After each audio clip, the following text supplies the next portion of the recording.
Hyped, but apprehensive. Daredevil is, to this day, the best Marvel TV show by far. It's not even a competition by a long shot. I enjoyed WandaVision, Loki was pretty good, Hawkeye had its moments, Miss Marvel was okay, and She-Hulk wasn't nearly as bad as people made it out to be, but it still heavily falls short of this beautiful masterpiece. Now, Season 2 had a rocky dipping point, but Season 3 not only brought it back to its glory, it cemented itself as one of the best TV shows. Not just Marvel TV shows, as in all of them. So of course, I am a bit wary of the show making a return, especially with Disney calling the shots. Not to mention the fact that this new season was originally supposed to be 18 episodes long. At the time they announced this, I remember feeling very anxious about the whole thing. The first 3 seasons were each 13 episodes long, and it was the perfect amount of time to tell the story. As I said, the story only suffered a tad in Season 2, but it still had a lot going for it with Frank Castles and Electra. 18 episodes, however, is a lot. It's almost as long as a few other TV shows that I can think of, having their budget stretched out across 24 episodes per season. And good God, did they all hugely suffer for it. Not to mention they weren't going to feature Karen or Foggy. Let me repeat myself just in case you didn't catch that. The new season of Daredevil was originally not going to feature either Karen Page or Foggy Nelson at all in 18 episodes. That's when I knew the writers didn't have a confounded clue of what they were doing. There is no reality where Season 4 of Daredevil exists without Karen or Foggy. They are the heart and soul of this show and are directly tied to the morality of Matt Murdock. So luckily, Kevin Feige stepped in and put a stop to whatever these writers were drinking at the time and made some much needed changes. They shortened the season to 9 episodes and brought back the key characters. After the trailer released in January, it got me all excited and whimsical. However, there are still a couple of concerns I have, but I'll mention those later. One of the positives to focus on now is that both Charlie Cox and Vincent D'Onofrio are reprising their roles. In fact, it looks like the actors of all the characters they're bringing back are returning. So far, it is safe to say this is the best move they've made. There are a number of other characters I'm hoping to see make a return as well, even if it's not until Season 2. I hope to see more from Detective Mahoney, Vanessa, although I do have a theory about her that I'll mention later, Ellison from the Bulletin, and even Marcy, and Claire. Probably not, but it would be great if Claire came back, even if it was in Season 2. And of course, without wanting to state the obvious, I would love for all of the remaining Defenders to return. Daredevil is my favorite, and I loved Season 1 of Jessica Jones. The main reason for this is because she had one of the best Marvel villains to face off against. And I wish we could have seen more from Kilgrave in the Marvel Universe. But because they were such a massive threat and such a personal villain to Jessica Jones, it made perfect sense for her character to be the one to end him. Whilst I also enjoy both Luke Cage and Danny Rand's characters, I wasn't the biggest fan of their shows. But I would still love to see both of them return as well. I don't think they should all make an entrance in the new season of Daredevil, although, whilst that would be the perfect Biscoff cheesecake, I would like them all to come back in their own way. Maybe have Luke Cage and Iron Fist partner up in a TV show, and maybe then bring back the Defenders. Have them team up with Spider-Man. On a side note, there are a couple of characters who have died in previous seasons of Daredevil who I wished we could have seen more of. James Wesley being one of them. Even if he had died in Season 3 instead, I wish we could have seen more of the interactions between him and Fisk. Wesley was such a mysterious character, but he clearly admired Fisk and was a close friend to him, showing Fisk to be a layered character and not just a brute beast. 2 more characters I wish could have lived are Ray Nadeem and Father Lantom. If it wasn't for the fact that both characters had such well-written send-offs in Season 3, I would have been hoping to see more of them in the new season. So instead, what I'm hoping to see are new characters as fleshed out as Agent Nadeem, or characters who carry a large presence or influence like James Wesley. Characters who leave a mark, who make a show feel almost absent when they're gone. Characters like Special Agent Poindexter. I am very intrigued to see what kind of villain he's going to be playing in the new season. Will Bullseye continue to be the puppet? Or will he rise to become a threat of his own? Or will he be serving some other purpose? Either way, I am excited. Dex is the definition of a disturbed individual with serious mental problems. Add his impossibly impressive skill of accuracy, and he makes a very intimidating villain. I cannot wait to see what the writers have in store for this character. Bringing back some of the actors is only one step in the right direction, but the core of any television show, film, or book is the story. If there is no story worth telling, then there's no point in bringing any of these actors or characters back at all. And after the brilliance, nay, the magnificence that was Season 3, can they deliver? Can they hope to match the level of quality in any of the previous seasons? A huge, whopping part of that quality is due to the depth of the characters that carried it. The main one, of course, being our protagonist, Daredevil, also known as Matt Murdock. Matt is a Catholic man and therefore has potentially the strongest moral compass of any of the characters in the show. The only problem with this is Matt's father was Battling Jack, a professional boxer who had this dying need inside him to fight. But wanting a better life for his son, he urged Matt to work on his studies. This, of course, doesn't work out when Matt finds his father dead in an alleyway, shot by the thugs he had swindled in his last fight. The main catalyst that led Matt to becoming Daredevil. That and the time he got his powers from getting chemicals in his eyes. Despite being in the Catholic faith, Matt has felt throughout his life this inner rage he struggles to control. The same urge to fight his father had, but slightly evolved. Matt's rage is aimed towards injustice, the same injustice that took his father. Studying to become a lawyer, Matt hoped to fight this injustice in a healthy manner, but seeing the law fail innocent people time and time again, he could no longer hold back the devil within him, and so he became the Man in the Black Mask. Well, it took him a while to earn the title of Daredevil. It took him an entire season to find someone to make him a costume. This man had to go on a journey, and that journey can only be made with the friends we make along the way. Like these beautiful people right here.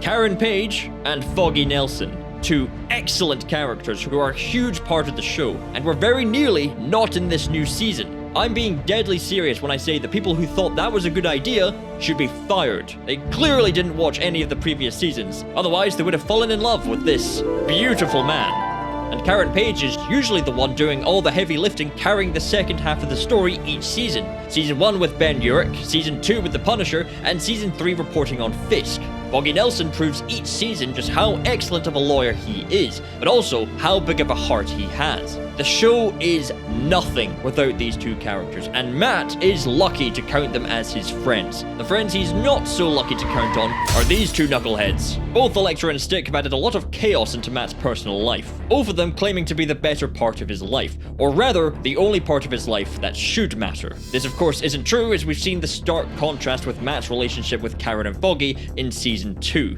That being said, I think I'll miss the idea of Electra potentially having a change of heart.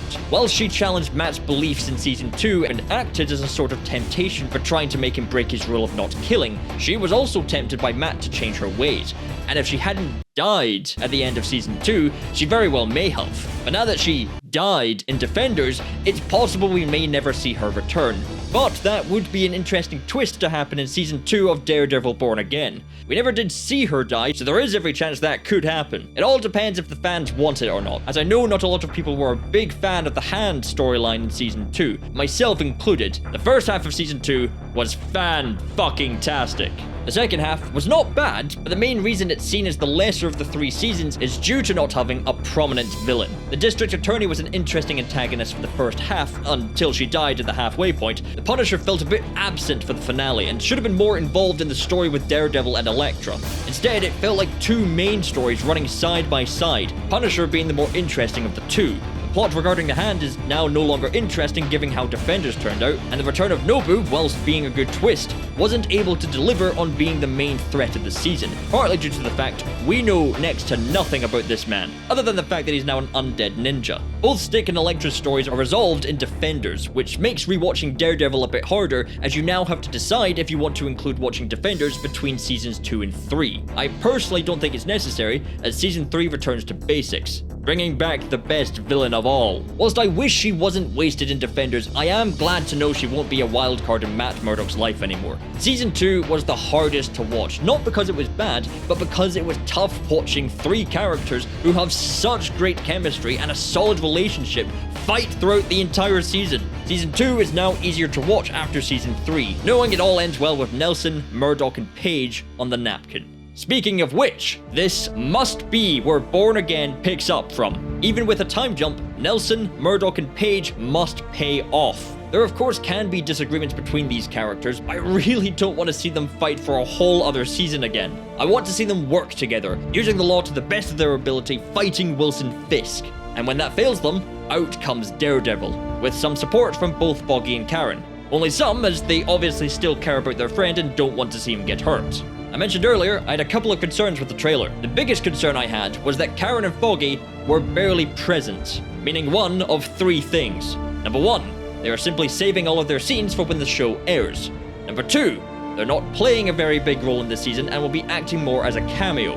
Or number three, and the one I fear is most likely the truth, they've been killed off. Disney, I swear to Jesus H. Christ, these two better be alive, and all three characters must be living their best lives working at Nelson, Murdock, and Page. I mean it. Seriously, you mess this up, and that's when I'll know. You no longer know how to work your magic with storytelling. And you can bet your sorry ass I'll be writing a strongly worded letter to Bob Iger. Tell me who they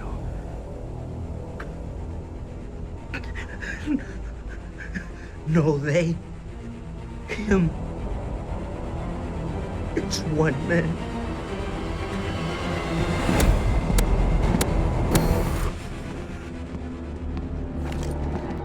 They're right there.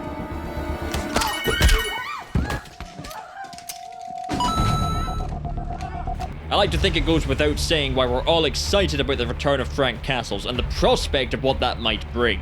To list a few, an overflow of utter manliness, guns, and violence. A little fun fact for you, if you look up the word intimidation in the dictionary, instead of a definition, it instead plays the theme music from his show. But most importantly, Frank pushes Matt's ideologies to the limit. He believes there is no chance of a turn of heart from the scum he puts in the ground. You run around this city like it's your damn shooting gallery. Yeah, what do you do? What do you do? You act like it's a playground. You beat up the bullies with your fists. You throw them in jail, everybody calls you a hero, right? And then a month, a week, a day later, they're back on the streets doing the same goddamn thing. So you just put him in the morgue. You goddamn right I do. Except, this comes at the sacrifice of his soul. Frank will never know peace if he continues down this path. And for the most part, he's fine with this. Matt has struggled with this balance of faith and vigilantism. He knows the law is limited and doesn't always bring justice when it is most needed. As we see all too often in the real world, people in power are viewed as above the law and will never see the inside of a prison. During the day, Matt Murdock does his best with Foggy and Karen in using the law to their advantage. By night, Daredevil finishes what the law couldn't. We all easily side with Daredevil as a vigilante because of Matt's faith. His moral compass is strong and he believes, without a doubt, that all people deserve a second chance at redemption. The only problem with this belief is it allows criminals to slip through the cracks of the law and end up back on the streets. The Punisher's methods, however, are a lot more permanent. Season 1 praised Daredevil as a hero who locked up criminals and saved the innocent. Season 2 introduced the idea of potential copycats, taking up the role of a vigilante, but taking it one step further. New York cheered for Daredevil, but were split on the Punisher. People are more accepting of the idea of individuals working outside of the law when it comes to beating up criminals. But having someone decide who lives and dies is a much scarier thought. Why? Because this person's moral code could change. Today, they kill murderers and rapists. Tomorrow, they may decide to kill petty criminals who may have just had one day of making the wrong choice or possibly have been misled or groomed by people they trusted. I think you're wrong. Which part? All of it. I think there's no good in the filth that I put down. That's what I think. And how do you know? I just know. Look around, man. This city, it stinks. It's a sewer. It stinks and it smells like shit, and I can't get the stink out of my nose. I think that this world, it needs men that are willing to make the hard call. That's what I think. I think you and me are the same. We're the same. You know it. Only I do the one thing that you can't. You hit them and they get back up. I hit them and they stay down. And so, the line moves. And once it has moved, who's to say it won't move again? This is what leads to Frank and Matt having not only an awesomely choreographed fight scene, but also a heated debate of right and wrong and whose method works best. The other exciting notion the Punisher returning brings is a possible interaction between these two characters. The last time the Punisher and Fisk met, they had a major clash in the prison they shared, and after the parting words they exchanged with one another, I cannot wait to see what happens in the new season. Next time I see you, only one of us walks away. Yes, of course. I'm counting on it. I think it's safe to say there is no competition here. Wilson Fisk is the greatest Marvel villain. He is also the deepest villain character in the MCU, deeper than Thanos by a lot. This is because we've had a lot more time to get to know Fisk. Thankfully, since he's not fallen into the common Marvel trope of killing off their villains, we've been able to revisit him and add to the attention of detail that has been made with his character. The rubbing of his cufflinks to calm his nerves, to remind him he is not his father. He is not cruel for the sake of cruelty, and is not a monster. The way his fingers twitch when he's agitated, even down to the color of his suits. We've had a glimpse into his past and the issues he has had with his father. When I was a kid. When I was a boy. When I was a boy.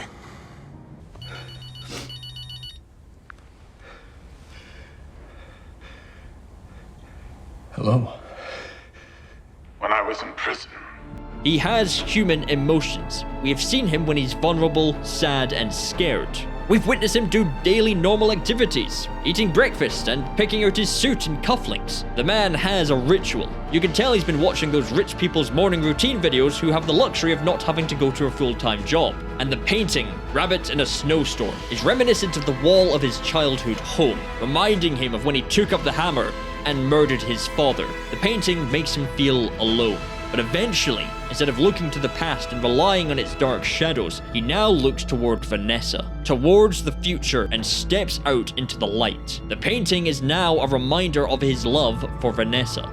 During Fisk's routine, he always picks out a black suit and his father's cufflinks. When Vanessa, clad in white, becomes a part of his routine, Fisk now looks to her instead of the painting. She picks out a grey suit, a sign that he is no longer hiding in the dark, and she chooses different cufflinks to remind Fisk that he is a different man from his father, not cruel for the sake of cruelty.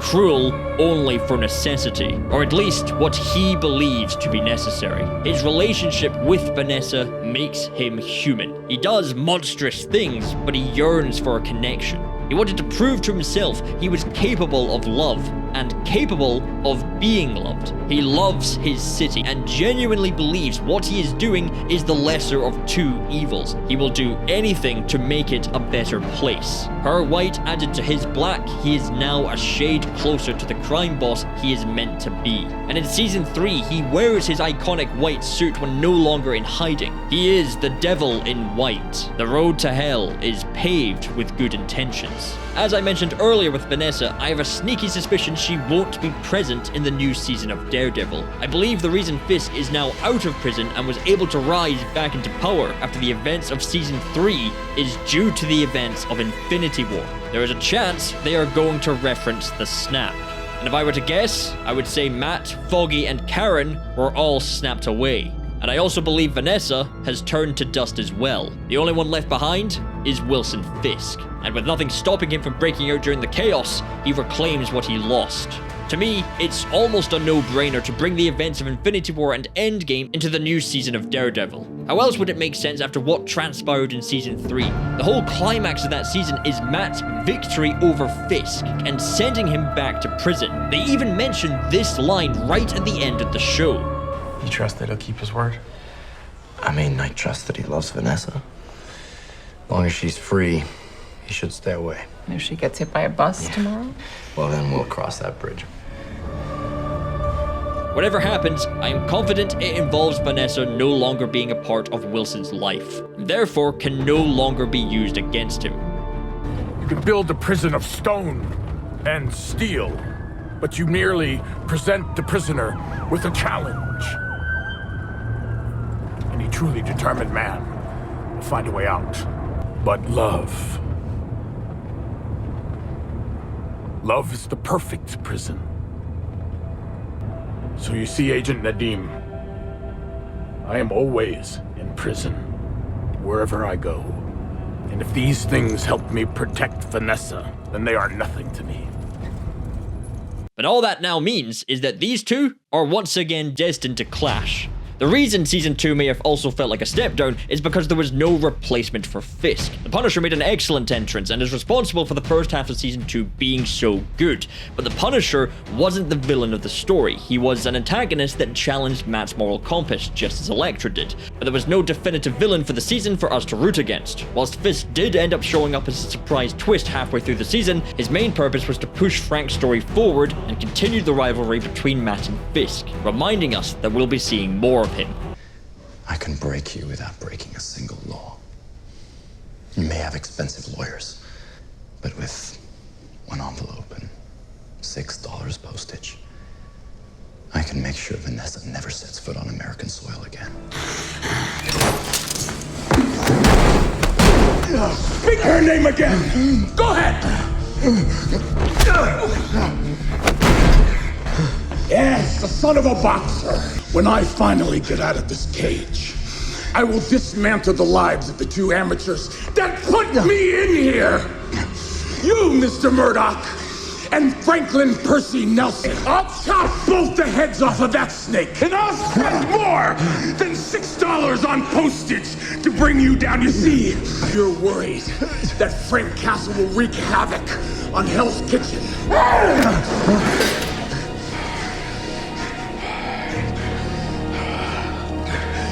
Just wait.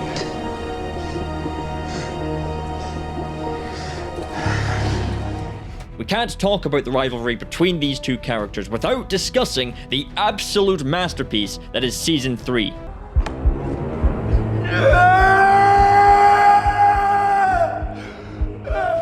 Season 1 was about unmasking Fisk and disarming his allies one at a time and uncovering his past. By Season 3, we know the man fairly well, which now allowed the writers to go ham on building the rivalry between the two, the separate journeys each of them takes, and yet their paths inevitably align. If one exists without the other, they will plunge into certain chaos. Matt, at his lowest point, questions his purpose, his religion, and his reason for going on living. The contrast we see between the characters, with Fisk high up in his tower, living in luxury despite being imprisoned, and Matt, although residing in a holy place, is kept down in the lowest depths of the dark, surrounded by his own demons, conjured in the form of Fisk tormenting him, the devil on his shoulder. Fisk is imprisoned and yet is more free than Matt. He is then brought back to reality when Fisk starts making his move. Literally, at the exact moment Matt regains his hearing, the first thing he hears is that Wilson Fisk is out of prison. Fisk gives Matt purpose, a reason for continuing the fight. He is someone for Matt to aim his anger toward, letting the devil within him out to fight. Matt forces Fisk to his limits, to the point he is almost driven out of the shadows in the first season. He threatened him in prison in the second season,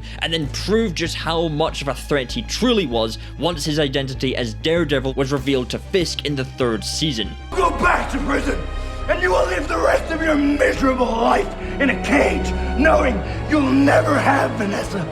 That this city rejected you. It beat you. I beat you.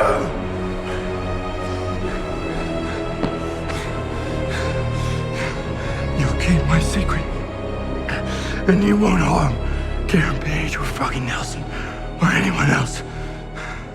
Because if you do, I will go after your wife.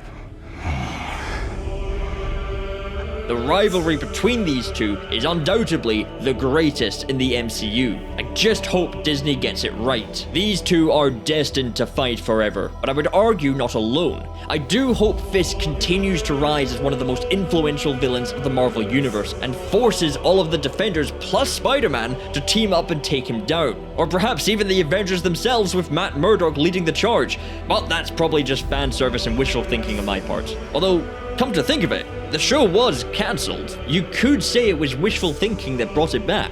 And lastly, what I hope for above all else, hallway fight scenes. Oh, now he's gotta go through the prison. He's gotta go through all of them. He's gotta go through a hallway.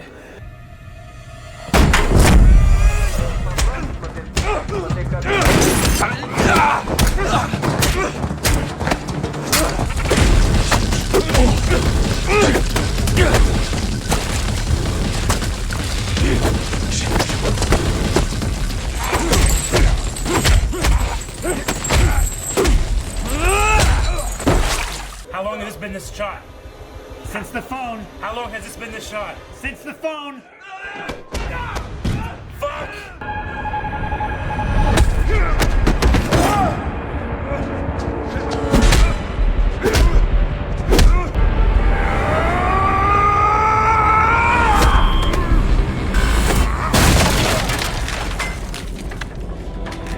The trailer looks promising with the violence, but I do hope Disney realizes that this is only one factor of many that made the show so good. I suppose in the meantime, the only rational thing for us to do is to join the Catholic faith and pray that Daredevil Born Again lives up to expectations. I suppose we'll find out in a couple of days. Please, for the love of God, be good. All right, so what? What does that mean? We go back to helping people out of a crappy office, getting paid in chickens? I think Theo will let us work out of here to start. Yeah, at least we'd have a place to sell the chickens. So what do you think? Why the hell not? To Nelson, Murdock, and Paige. Paige, Murdock, and Nelson. Hang on a minute. That actually has a nice ring to it.